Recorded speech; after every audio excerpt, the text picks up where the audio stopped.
Assalamualaikum warahmatullahi wabarakatuh. Kembali lagi bersama saya Kevin Pratama. Dan pada video kali ini saya akan menjelaskan materi tentang transport membran sel. Apa sih itu membran sel?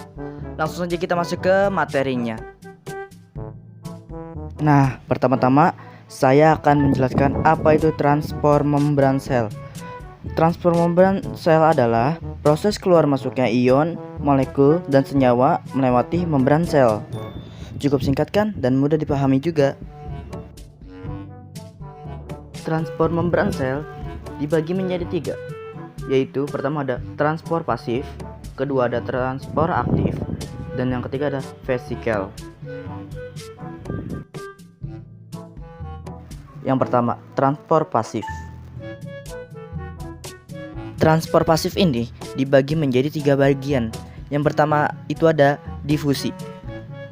Apa sih itu difusi? Difusi adalah penggerakan acak partikel-partikel dari konsentrasi tinggi hingga ke konsentrasi rendah hingga mencapai konsentrasi yang sama. Contohnya, yang pertama itu ada molekul yang bersifat larut lemak karena membran sel terdiri atas lemak. Contoh molekulnya O2, CO2, dan N. Contoh yang kedua adalah zat lain yang bermolekul kecil seperti air, etanol, glycerol, dan urea. Yang kedua ada difusi terfasilitasi. Difusi terfasilitasi adalah difusi dengan bantuan protein transport yang menyediakan suatu ikatan khusus ionik atau polar. Nah, kalian bisa simak gambarnya di bawah ini.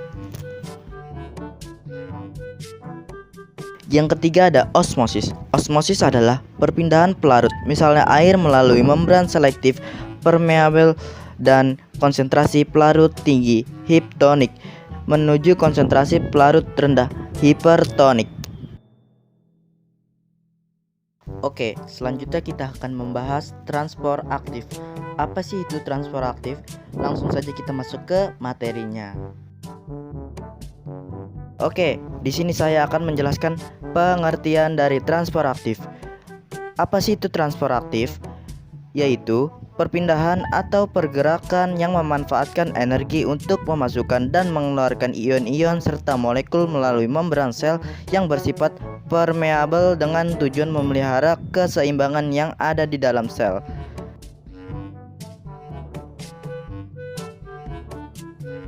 Transport aktif ini dibagi menjadi 2 bagian.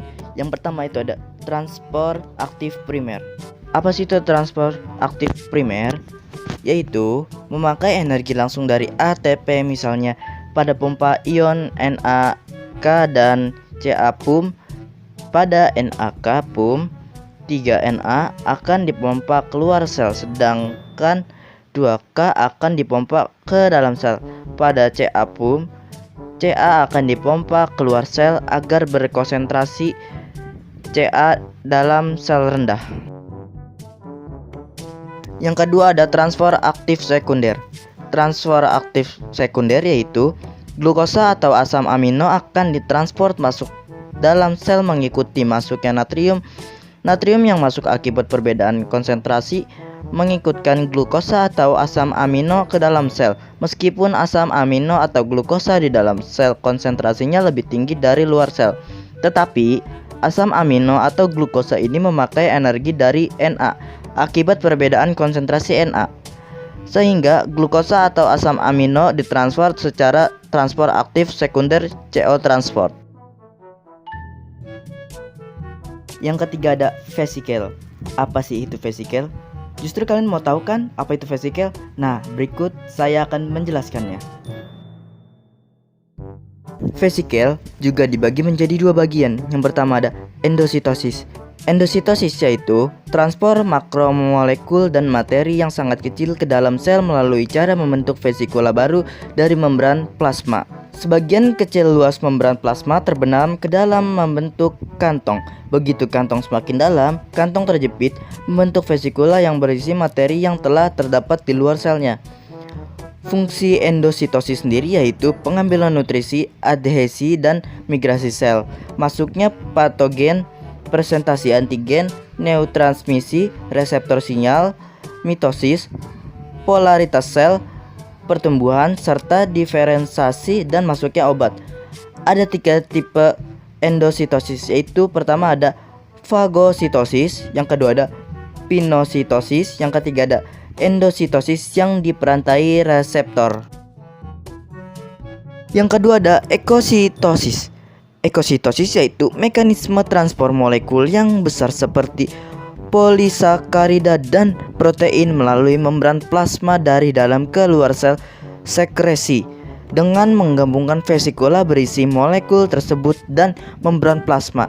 Vesikula transport yang telah lepas dari aparatus Golgi kemudian dipindahkan oleh sitoskeleton ke membran plasma. Setelah membran vesikula dan membran plasma bertemu, kemudian molekul lipid membran menyusun kembali dirinya sendiri sehingga kedua membran bergabung, lalu kandungan vesikulanya tumpah ke luar sel. Contohnya, banyak sel sekretoris menggunakan eksositosis untuk mengirim keluar produknya.